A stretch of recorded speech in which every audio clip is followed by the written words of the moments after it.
السلام علیکم ورحمۃ اللہ وبرکاتہ۔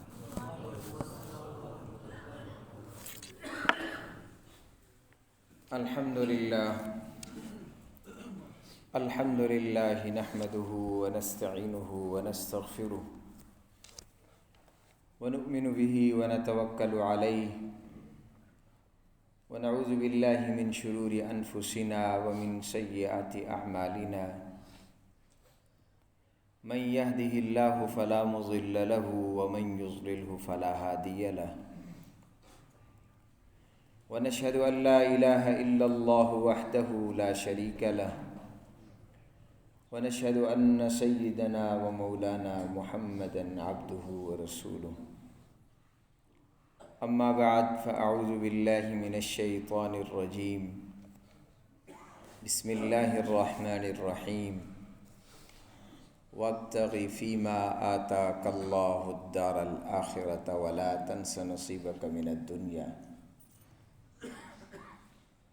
وقال النبي صلى الله تعالى عليه وسلم إن لربك عليك حقا ولنفسك عليك حقا ولأهلك عليك حقا فآت كل ذي حق حقه أو كما قال عليه الصلاة والسلام صدق اللہ العظیم وصدق رسولہ النبی الأمی الکریم ونحن على ذلك لمن الشاہدین والشاکرین والحمد للہ رب العالمین۔ رب اشرح لی صدری ویسر لی امری واحلل عقدۃ من لسانی یفقہوا قولی۔ رب زدنی علما رب زدنی علما رب زدنی علما سبحانك لا علم لنا إلا ما علمتنا إنك أنت العليم الحكيم۔ تمام حضرات درود شریف پڑھ لیں۔ اللهم صل على محمد وعلى آل محمد كما صليت على إبراهيم وعلى آل إبراهيم إنك حميد مجيد۔ اللهم بارك على محمد وعلى آل محمد كما باركت على إبراهيم وعلى آل إبراهيم إنك حميد مجيد۔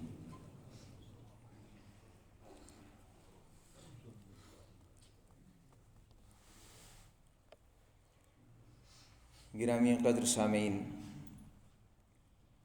جمعۃ المبارک کی نماز کی ادائیگی کے حوالے سے ہم سب یہاں جمع ہوئے ہیں۔ اللہ رب العزت کی بارگاہ میں دست بدعا ہوں، خلاق لم یزل مجھے صحیح بات کرنے کی توفیق نصیب فرمائے، ہم سب کو قرآن و حدیث پر عمل کی توفیق بخشے، ہمارا آنا اور بیٹھنا اسے شرف قبولیت سے نوازے۔ اللہ رب العزت کا لاکھ لاکھ شکر ہے کہ رب ذوالجلال نے ہمیں انسان بنایا اور دین اسلام جیسی نعمت اور دولت ہمیں عطا فرمائی۔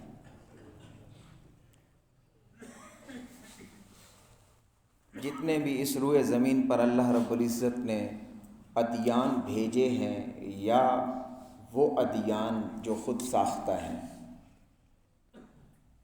تمام مذاہب، تمام ادیان پر فضیلت اللہ نے اسلام کو دی ہے۔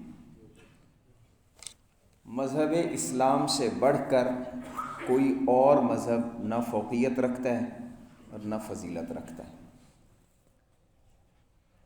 دین اسلام کو، مذہب اسلام کو اللہ رب العزت نے جو فوقیت اور فضیلت دی ہے اس کی بہت ساری وجوہات ہیں، جس میں ایک وجہ آج ہم اپنی اس نشست میں بات کریں گے اس پر اور اسی کو سمجھنے کی کوشش کریں گے۔ ایک وجہ جو دین اسلام کی باقی ادیان پر فضیلت کی ہو سکتی ہے وہ یہ ہے کہ دین اسلام معتدل دین ہے، دین اسلام توازن والا دین ہے، دین اسلام افراط و تفریط کی اجازت نہیں دیتا۔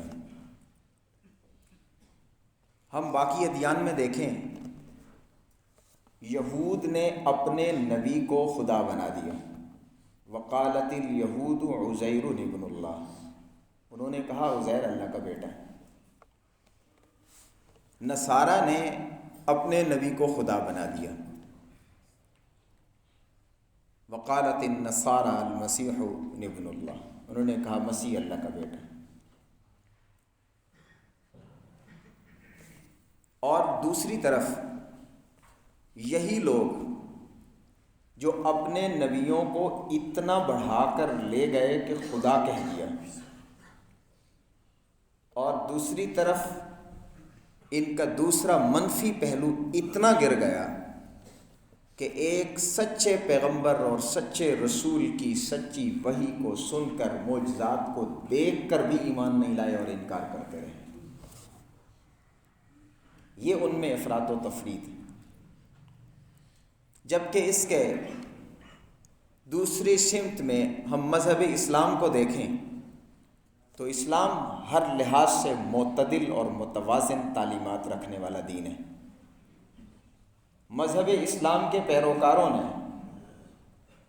اپنے نبی کو خدا نہیں بنایا، تو دوسری طرف ایسی ہزاروں مثالیں کہ مذہب اسلام کے دعوے داروں نے اپنے نبی پر اپنی جانیں کٹوا دی، اپنی جان کو بھی عزیز نہیں سمجھا۔ مذہب اسلام ایک معتدل تعلیم، ایک معتدل مزاج رکھنے والا مذہب ہے۔ باقی ادیان میں ہم دیکھیں تو یا ان میں عبادت نہیں ہے، اور کہیں ہے تو وہ رہبانیت تک جا پہنچے۔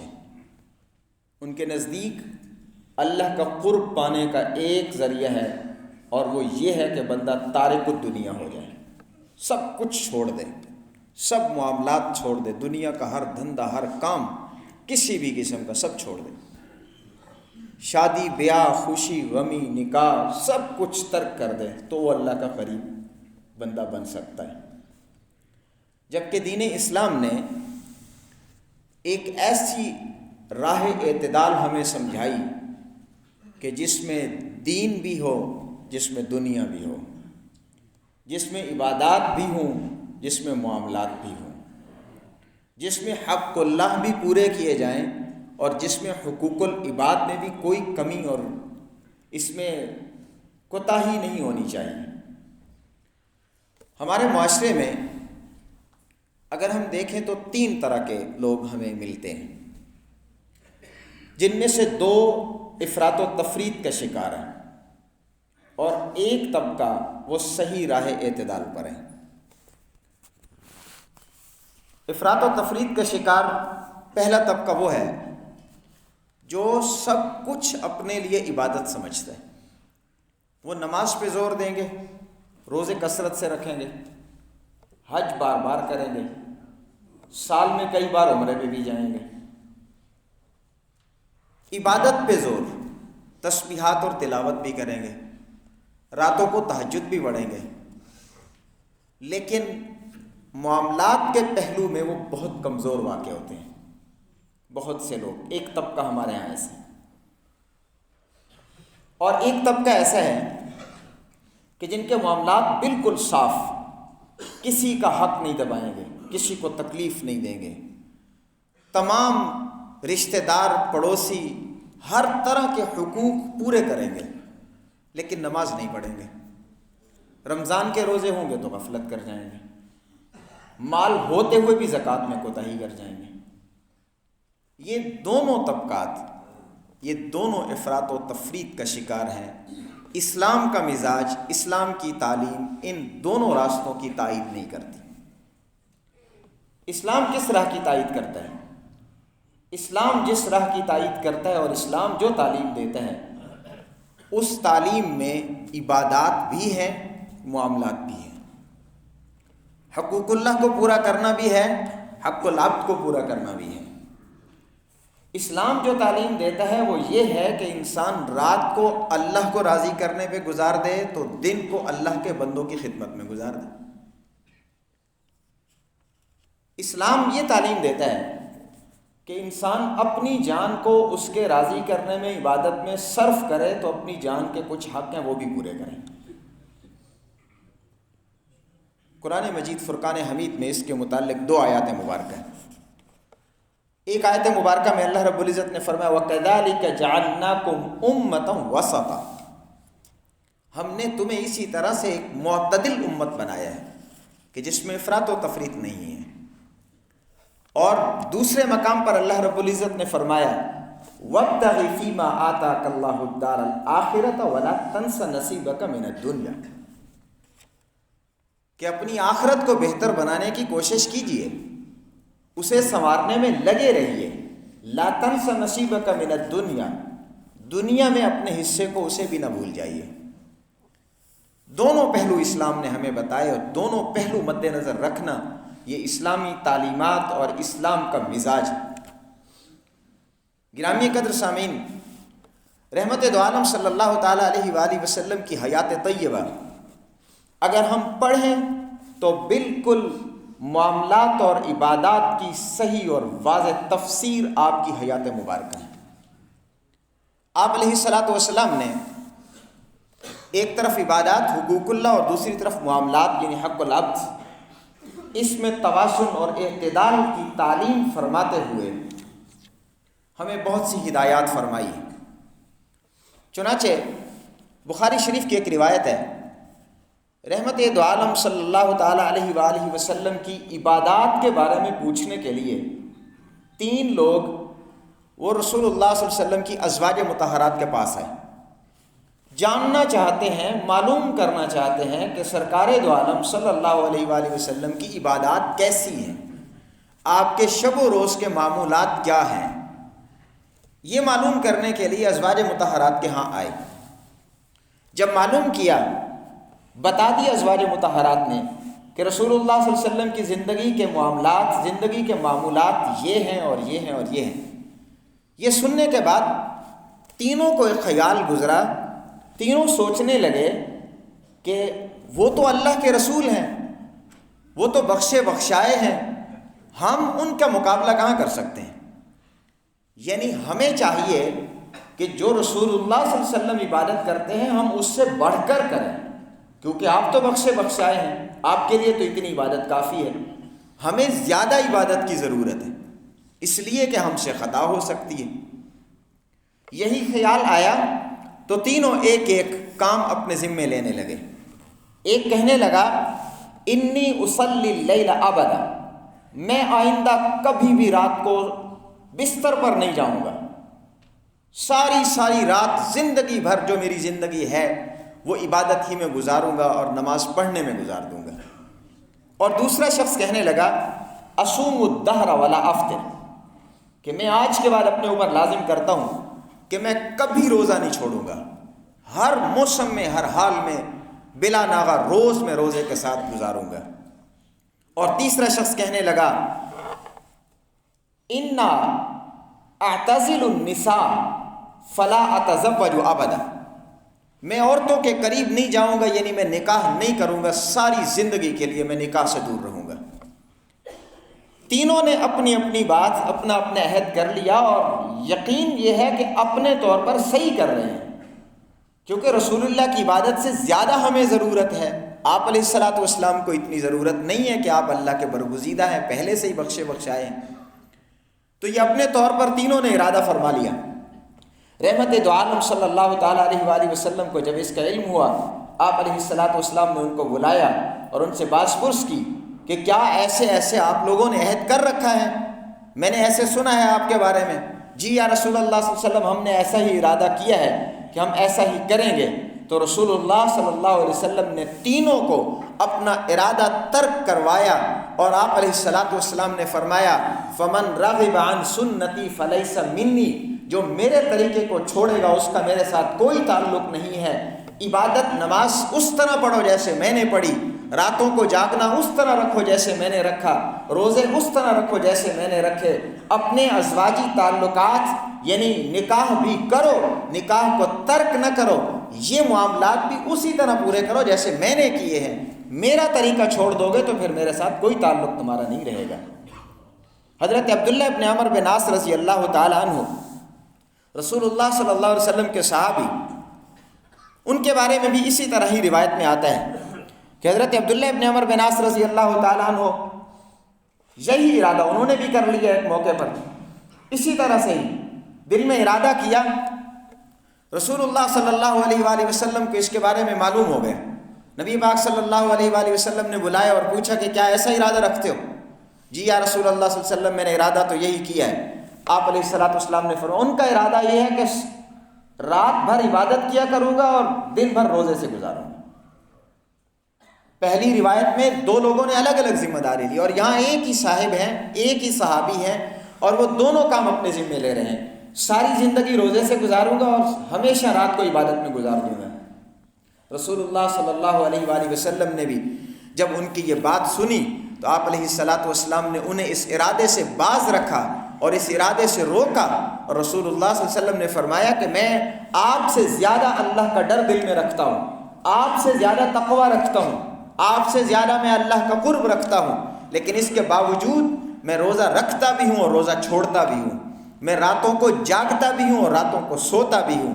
آپ علیہ الصلوۃ والسلام نے فرمایا فلا تفعل، ایسا ہرگز نہ کرو، سم روزہ رکھو بھی صحیح، وافطر اور روزہ افطار بھی کرو، اور فرمایا قم ونم، رات کو جاگو بھی صحیح اور رات کو سویا بھی کرو، فإن لجسدک علیک حقا، آپ کے جسم کا آپ کے اوپر حق ہے، وإن لعینک علیک حقا، آپ کی آنکھوں کا آپ کے اوپر حق ہے، وإن لزوجک علیک حقا، آپ کی زوجہ کا آپ کے اوپر حق ہے، وإن لزورک علیک حقا، آپ کے مہمانوں کا آپ کے اوپر حق ہے۔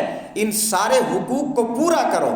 اگر پھر بھی کرنا چاہتے ہو عبادت، روزے رکھنا چاہتے ہو تو مہینے میں 3 روزے رکھو، ایک کے بدلے میں 10 کا ثواب اللہ عطا فرمائے گا، تو پورا مہینہ روزہ رکھنے کی طرح ہو جائے گا۔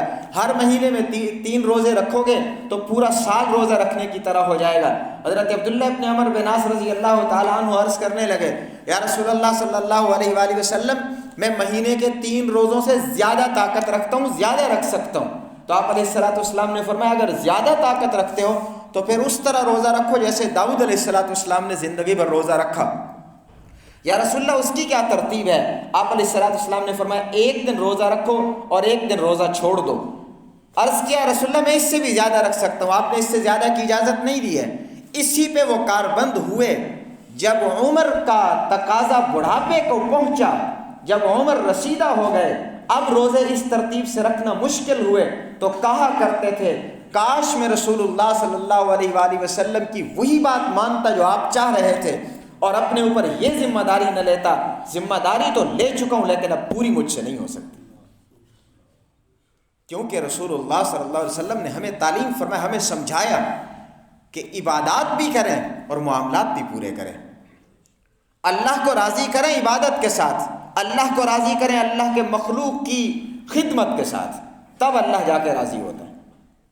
گرامی قدر سامعین، ایک شخص نبی پاک صلی اللہ تعالیٰ علیہ وآلہ وسلم کے پاس آتا ہے اور آ کر کے کہتا ہے یا رسول اللہ صلی اللہ علیہ وسلم میں جہاد میں جانا چاہتا ہوں۔ اب جہاد سے بڑھ کر کون سی عبادت ہے؟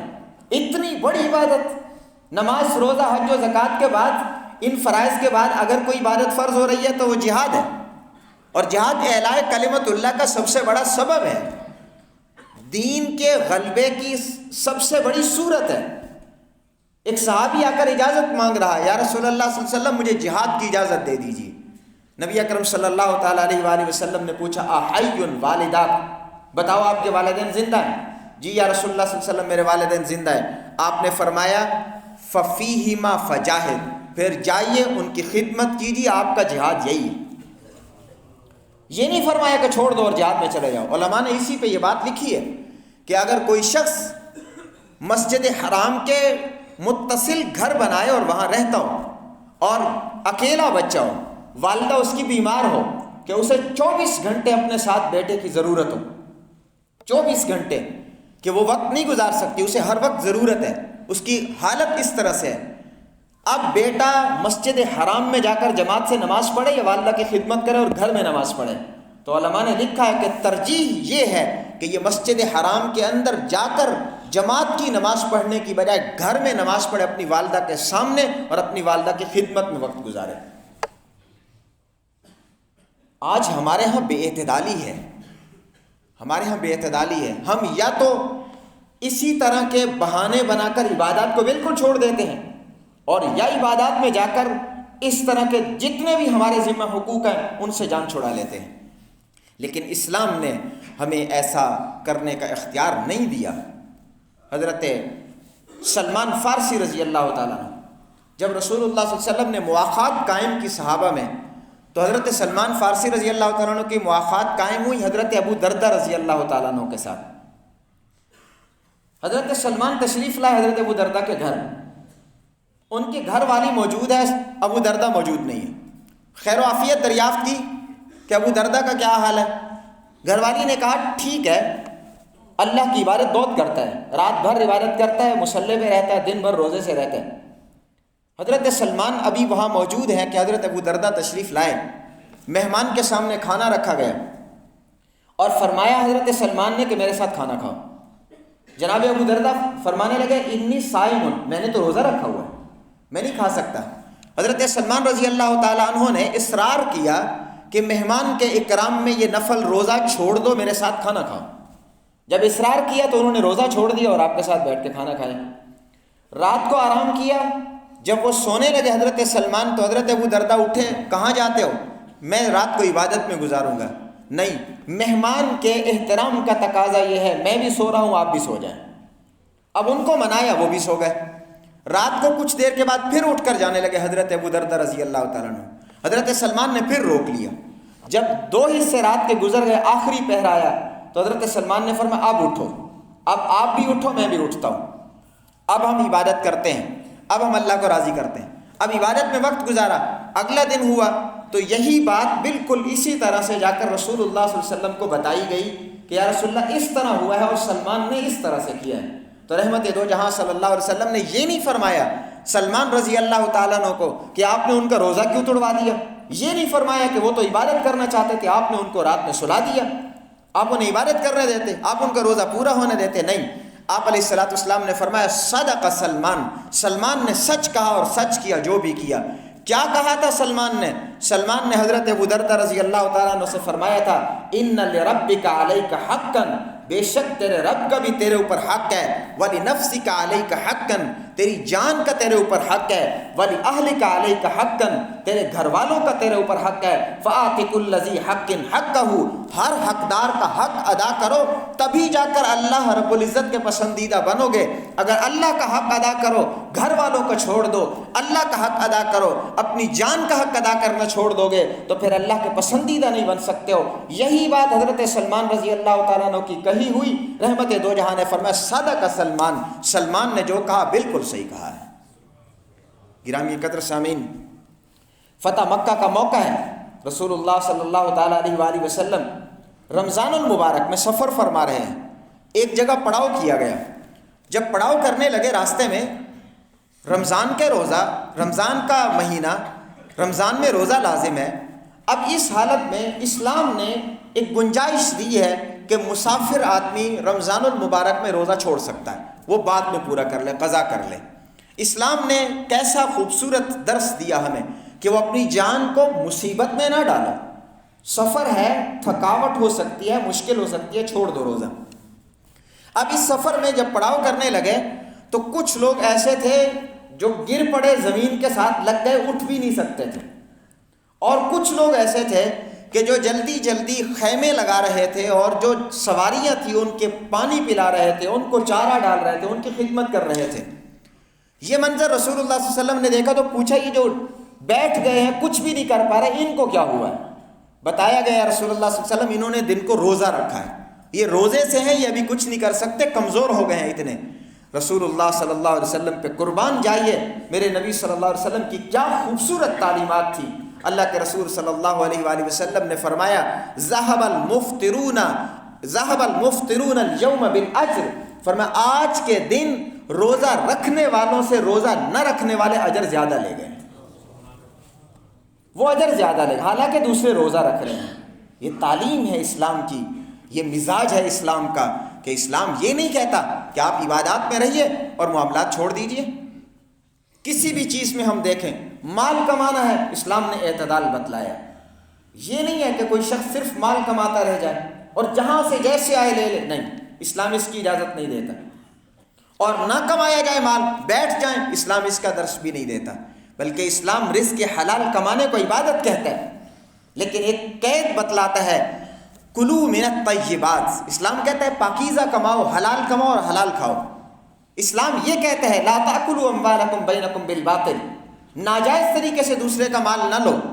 مال لینا، جمع کرنا یا کمانا، اس سے اسلام مخالفت نہیں کرتا، نہ بالکل کمانے کی مخالفت کرتا ہے اور نہ اس طرح کمانے کی اجازت دیتا ہے کہ جس میں حلال و حرام کی تمیز بھی نہ رہے۔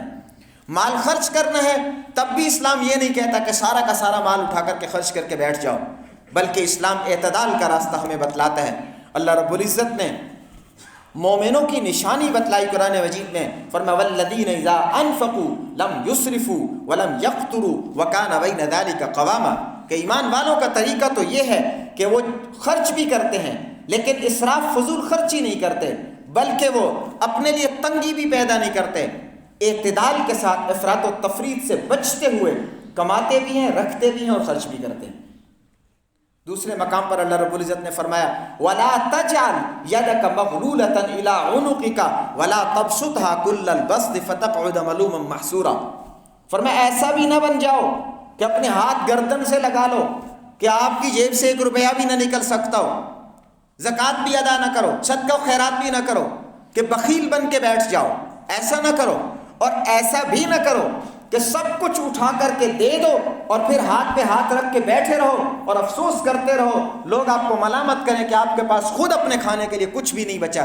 ایسا بھی نہ کرو، بلکہ کیا کرو، درمیان کا راستہ اختیار کرو، کچھ اپنے لیے رکھو، کچھ اللہ کے بندوں میں خرچ کر دو۔ ایک ایک چیز میں ہم شادی بیاہ کو دیکھ لیں، شادی بیاہ کے موقع پر اسلام ہمیں توازن کی تعلیم دیتا ہے۔ آج کل ہمارا معاشرہ چونکہ ہم ایسے بن گئے کہ ہم اسلام کی تعلیمات کو مشکل سمجھتے ہیں۔ اسلام کی تعلیم مشکل نہیں ہے، اسلام کا درس مشکل نہیں ہے، دین مشکل نہیں ہے، دین آسان ہے۔ شادی بیاہ کے موقع پر کہہ دیا جائے کہ اسلامی مزاج کے مطابق، اسلامی تعلیمات کے مطابق شادی کریں تو لوگوں کا فوراً خیال آ جاتا ہے کہ شاید وہاں کوئی قرآن خوانی کرنی ہوگی، آیت کریمہ کا ختم کرنا ہوگا۔ ہم یہ سمجھ بیٹھتے ہیں یعنی کوئی سوگ کا سما ہوگا، یعنی اسلام یہ کہے گا کہ کچھ بھی نہ کرو، کچھ بھی نہ کرو۔ ایسا بالکل نہیں ہے۔ اسلام یہ کہتا ہے کہ آپ کی شادی بیاہ ایسی نہ ہو جائے کہ جسے دیکھ کر فرق نہ ہو سکتا ہو کہ یہ مسلمان کی خوشی ہو رہی ہے یا ہندوانہ رسمیں ادا ہو رہی ہیں۔ اسلام یہ کہتا ہے جہاں تک خوشی کا تعلق ہے تو اسلام نے تو کتنی خوبصورت انداز سے اجازت دی۔ میرے اور آپ کے سچے اور صادق نبی نے فرمایا، جس کا حاصل یہ ہے، فرمایا نکاح کرو تو اعلان کرو، نکاح کرو مسجد میں جا کے کرو، اگلے دن ولیمہ کرو، لوگوں کو بلاؤ، اپنی خوشی میں شریک کرو۔ شادی کے موقع پر خوشی منانا اسلام اس کا مخالف نہیں ہے، بلکہ اسلام درس دیتا ہے، تعلیم دیتا ہے کہ خوشی مناؤ، یہ خوشی کا موقع ہے، لیکن اپنی خوشی میں بے پردگی نہ ہونے دو، اپنی خوشی میں عبادات کو، فرائض کو ترک کر کے نہ بیٹھ جاؤ، اپنی خوشی میں ہندوانہ رسم و رواج کو اتنا بلکہ بالکل داخل ہی نہ کرو۔ یہ اسلام کہتا ہے۔ اسلام ایک ایک چیز میں، تعلقات میں ہے تب توازن کا درس دیتا ہے، مزاج ہے تب توازن کا درس دیتا ہے، شادی بیاہ ہے تب توازن کا درس دیتا ہے، عقائد ہیں تب توازن کا درس دیتا ہے۔ ہر ایک چیز میں اسلام ہمیں اعتدال بتلاتا ہے۔ اسلام کے سچے اور صادق پیغمبر سرکار دو عالم صلی اللہ علیہ وآلہ وسلم، جنہوں نے ہمیں یہ اسلام اور یہ نعمت ہم تک پہنچائی، آپ علیہ الصلاۃ والسلام کی زندگی کا مطالعہ کریں، ہمیں بات سمجھ میں آ جائے گی کہ آپ علیہ الصلاۃ والسلام نے شادیاں بھی کی ہیں، آپ علیہ الصلاۃ والسلام نے راتوں کو عبادت بھی کی ہے، آپ علیہ الصلاۃ والسلام نے راتوں کو آرام بھی فرمایا ہے، میرے نبی صلی اللہ علیہ وسلم نے روزے بھی رکھے ہیں، میرے نبی صلی اللہ علیہ وسلم نے روزے چھوڑے بھی ہیں، میرے نبی صلی اللہ علیہ وآلہ وسلم نے اگر رات خدا کے راضی کرنے میں گزاری ہے تو دن کو اپنے ہاتھوں سے کام بھی کیے ہیں، ہر ایک کے حقوق پورے پورے ادا بھی فرمائے ہیں۔ آئیے آج ہم بھی اس بات کا عہد کریں، اپنی زندگی کو اسی نہج پر لائیں کہ ایک طرف ہم عبادت کر کے اللہ کو راضی کریں تو دوسری طرف ہم عبادت بندوں کے حقوق ادا کر کے بھی اللہ کو راضی کرنے کی کوشش کریں۔ اللہ رب العزت ہمیں عمل کی توفیق عطا فرمائے۔ صلی اللہ علیہ وسلم۔